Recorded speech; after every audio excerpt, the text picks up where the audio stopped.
Hi everybody, thanks for tuning into the video on this 2015 Grand Caravan. This video is going to cover a lot of the features that are on this vehicle, describe a couple differences between other versions of the Grand Caravan you might see, and then go over any dents, dings, or imperfections that are on this particular car. So to start off, this is the SE trim level. It's the most affordable trim level for the Grand Caravan that does give you the Stow and Go Seating, the tri-zone climate control, and a lot of the other features that the Grand Caravans are famous for. Under the hood is a 3.6 liter V6 that is the sole powertrain for the Grand Caravan. It is a front-wheel drive vehicle. It's the only engine, transmission, and drive combination available on these cars. So starting off up front, you have that classic Dodge Cross there. The chrome accents in the grille, large headlights to either side. Coming over to the side, you're going to see a Hankook Energy tire wrapped around a steel rim with a hubcap on it. Black mirror caps. It does have body colored door handles, as you can see there. These mirrors are heated. You can see that emblem right there. Continuing back this side of the vehicle, matching Hankook tire rim there in the back. All of your Dodge, Grand Caravan, and of course your flex fuel badging back here. You do not have to run flex fuel. It just means that this vehicle is capable of running E85 ethanol if you wish to do so. It's a bit cheaper in some states. Things like that. If it's available, you are able to use it. Matching rims and tires. All four tires and rims do match. Let's take a look at the inside here. Going to see power windows, locks, and mirrors here on the driver door. It is a manual driver seat. You can see that adjustment right there and up front. Let's take a quick look in the back. Of course, you can see a total of 7 passengers in this vehicle, 2 in the front, 2 in the middle, and 3 across the back. Giving you a total of 7. It does have the Stow and Go seating. So if you pull this guy up right here, that floor panel up, then you pull this lever, the seat springs down, and then if that was open, it would literally just dive itself right in there. It's super easy. You do need 2 hands, so I'm not going to demo it. But that's how that works. You don't, however, obviously need to stow them to get into the back. This gives you a nice clear pathway into the back seat if you want to do that then. Let's just lock it back down. I can do that one-handed. Put everything back. There you go. Coming into the back cargo area, the back seats are also Stow and Go. So you can have a completely flat load floor the whole way from the back, the whole way to the front. These seats, you can see they have these numbers on them here. You pull the numbers in order. So you pull 1, then you pull 2, down there, and then 3, and then 4. And 4 is actually, so you pulled 1, I think the seat, something unlocks in the front, 2 flips it down, 3 unlatches it, and then 4, when this is folded the whole way forward, 4 just tips it back into this hole back here, and then like I said, you have a completely flat load floor.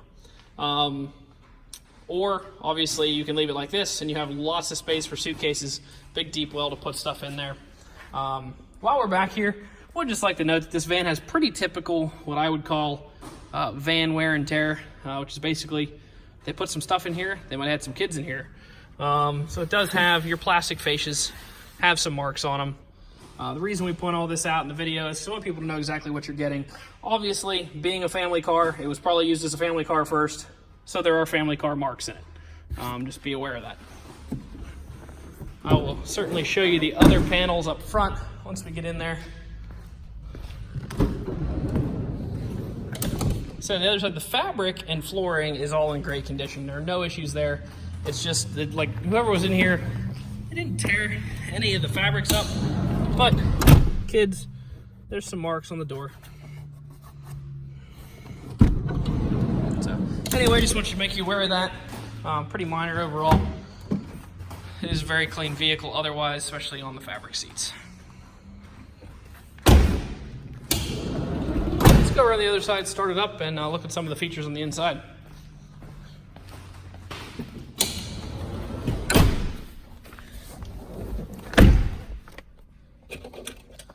So you can see you got your lock, unlock, and panic there on the key. It's the fob style key from Chrysler, so you just pop that guy in there, fire it up. Just over 75,500 miles on it, so it is out of its factory powertrain warranty. However, we do have a lot of options to extend powertrain warranty on the vehicle in the same manner that the factory offers it, or we can actually extend the bumper-to-bumper coverage on the vehicle, whichever suits you the best. You can feel free to ask your sales professionals or finance consultants about that. Left-hand side of the wheel is just your reset buttons for some of the menus that come up in that center area there. The right-hand side of the wheel, you're going to find your cruise control items. Coming into the center stack, AM/FM radio, as well as an auxiliary port and a CD slot there. Coming down, you do have, like I said, 3-zone climate control, so both the driver, the passenger, and the rear occupants have their own climate zones. This is just a fuel economy button. If you want to get a little better fuel economy, this sacrifices your throttle response a little bit to give you better gas mileage. And then you're obviously your 4-ways and your traction control. Lots of little storage down here, your cup holders there, some more storage underneath here, 12-volt DC power plugs, more storage, more cup holders. Right here is kind of a cool feature. This is like the child snooping thing here. You can see your kids in the back or whoever's in the back. You put that there, and sitting in the driver's seat, you can see what that looks like. Shows you everything behind you. I will pop the hood real quick, show you underneath the hood before we do a quick walk around on any exterior imperfections. Come on. Like I said, under the hood, 3.6 liter transverse mounted V6. All that means is that it's in here sideways. That's just how most of your vans and small SUVs, a lot of them are transverse mounted, so they can fit this engine under the front and not have a gigantic engine. All nice and clean in there, nothing's rusty.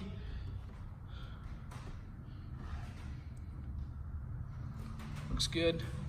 That first bolt that holds that in there is an untreated bolt. That's why it looks like that on both sides.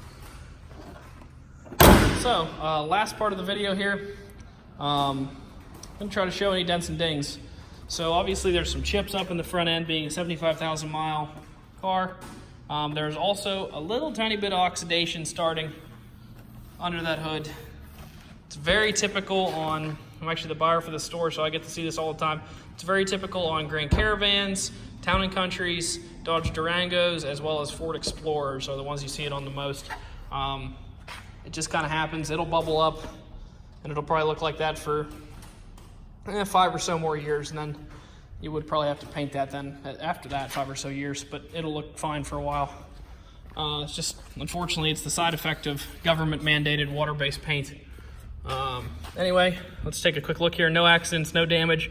Carfax 100 vehicle is a personal lease vehicle owned in the state of Pennsylvania, so that's about as perfect as you can possibly get in terms of the Carfax.